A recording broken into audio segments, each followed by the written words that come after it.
it's your boy, the man, the myth, the legend, the anomaly, Dwayne O'Neal Robinson, back at it again with another YouTube video. Listen, if this is your first time clicking onto my channel or onto one of my videos, I want to welcome you to D Space. This is a space and a place for you to gain positivity, motivation, and inspiration all through the means of laughter. And I strongly encourage you to click on that subscribe button and on that bell. Therefore, when I upload, which is every single Thursday, you will be notified. And to my original subscribers, thank you so much for your love and your continuous support. I have one more request though, one more favor, please. Make sure you guys like this video. Make sure you like all of my videos. Therefore, it will help with the YouTube algorithm.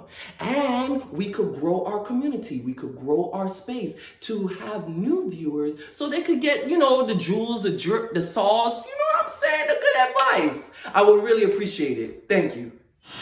All right, y'all know what time it is. It's time for the Black History Fact.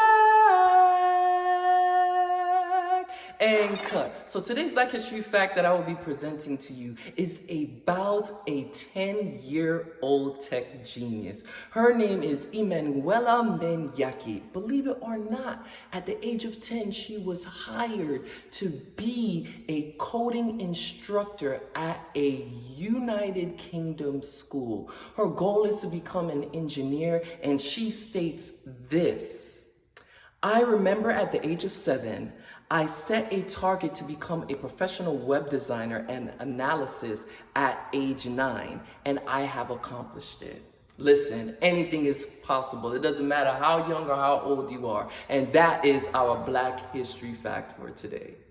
All right, let's dive headfirst into our discussion because this is why you clicked on the video. It is today dealing with addiction. Listen, viewer discretion advised. I am not a licensed professional. I am not a therapist. I am not a psychologist or a psychiatrist in any way, shape, or form. But I am just here speaking from my own personal experiences with breaking habits. And I'm pulling from different people and spaces and places and resources. I've made my own notes, okay? And I've formulated a 3-step plan. It's going to be very concise and precise because I don't want to be long-winded. I'm just here to help to shed light into this very dark world at times, and I'm just here to really just help. These 3 steps, let me just say this, they're tightly knitted and braided together. They're like building blocks or steps that you have to take. Step 1, step 2, step 3, and you got to build upon it. You understand? So step 1, without any further ado, acknowledge you have a problem. You're not in denial anymore. You realize that, you have this addiction and you're losing yourself. You're losing control over it, and it's spewing over into your life in means and ways that you don't like, all right? And you are now willing and proactive in getting and receiving help that you need. So during this first step, right, you're going to have to be very brave, honest, and humble about talking and facing things you do not feel comfortable about with a stranger, meaning a professional, a psychiatrist, a psychologist, a therapist, a counselor, the list goes on and on. And I know you're like, a stranger, no, stranger danger. No. You need to seek professional help if you cannot get this addiction or addictions under control. All right, you need to consult a friend, a special friend, all right, a spouse, your spouse, maybe your husband, maybe your wife, your boyfriend, your girlfriend, your fiance, your partner, okay, or a family member that you can trust, keyword trust, or even the individual that you have hurt due to your addiction, okay? Also, you have to figure out the source, the root, the cause, your trigger or triggers of your addiction. I call this process personally the investigation.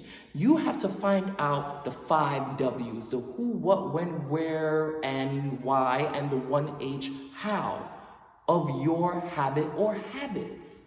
You may have to go back, way back into your early childhood for you to identify why you may have this craving that has to be fulfilled. Step two. Practice breaking your addiction or addictions. This is very challenging, okay? There are going to be some actions you're going to have to take that will be painful, such as disassociating yourself from people, places, and practices, etc. Rest assured that this is okay. Are you going to make a mistake by retorting back to your learned behavior? Yes, 99% of the time. Yet, there is still room for that 1% of change, that 1% of correction, okay? Especially in the beginning of relinquishing this pattern that you have developed and practiced. Understand this. You are learning how to unlearn a part of yourself that may be a part of you or have been a part of you for decades or for your whole entire life. It is going to take time. Nevertheless, you have to yield to temptation. Know and identify your triggers, all right? They could be something sensory. It could be because you're bored. It could be anxiety. The list goes on, but you gotta know what are your triggers or your trigger, all right? And practice your strategies, your methods, your techniques and exercises in order to abstain and refrain from relapsing. All right? Example, you have an accountability partner. You have a support group that you could turn for help. Please remember this. If you happen to fall, always get back up. Do not hide from people or from the situation. If you fall, get back up. Don't beat yourself up, neither. Identify why you fall. Make sure you know that you're down and open for correction. It's going to be frustrating, but over time, you'll get it. All right? And it is fixable. All right, step number three. Here we go. Never let your addiction define who you are, okay? I personally believe we live in a sinful, imperfect, fallen world. You are a phenomenal human with various colors, shades, textures, and depth. You're God's one-of-one masterpiece. Everyone will not be able to be long-suffering and meek towards you during your road to recovery because everyone will not understand, or better yet, choose not to understand your dependency or your fixation on your addiction or addictions. Why? Simply, they are not attached to that particular thing as you are attached to it, but they're attached to something else though, and they're addicted to something else that they need to correct. So now that I have presented to you my 3 steps of how to overcome an addiction, I want to present to you a personal case study that I constructed myself, entitled The Crying Baby. I want you to comment down below who is to blame, and as I'm reading it to you, I want you to think about the 3 steps that I have presented to you and apply it to this case study or this example. Breastfeeding is a natural and innate characteristic of all mammals. But mothers' nipples get sore, tender, and even bleed during the breastfeeding phase or process. Now, the baby is introduced to some form of a substitution for the nipple of the breast, and these substitutions can be a pacifier or soother, or a bottle like the nipper at the top of the bottle, right? Now check this out.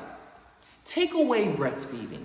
We take away the bottle, and we take away the pacifier or the soother of this baby or this toddler. What do you expect the toddler to do? The toddler is going to wail, they're going to cry, they're going to cut up on you. So what do they do? right? Now this baby and this toddler is trying to find a way to fulfill this habit in order for them to feel good, all right? So they are trying to find an alternative, and then boom, guess what? They discover that they could suck on their thumb or their fingers, okay? Now, if this issue is not resolved, all right, and they are continuing to suck on their fingers or their thumb, all right, and they go through the phase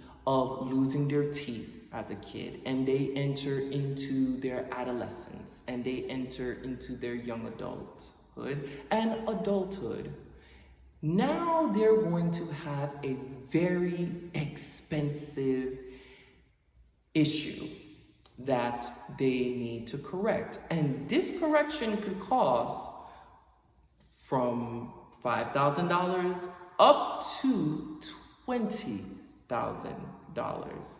All right?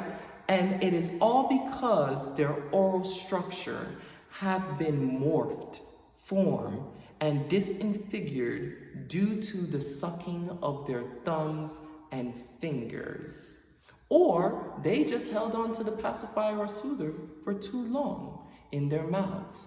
Now, my question to you is, who is to blame for this? And how do parents, okay, with children that deal with this, how could they conquer it? How could they correct it before it goes too far? Please comment down below. I'm not a parent. This is just a personal case study that I thought of, that I constructed. So parents, moms, dads, grandmas, grand-aunts, guardians, please comment down below as to who is at fault and what could you do to fix it, especially using my 3 steps of dealing with addiction. All in all, here's a summary, ladies and gentlemen. Remember, you have the power of choice. Faith without works is dead, and if you don't sow it, you can't grow it.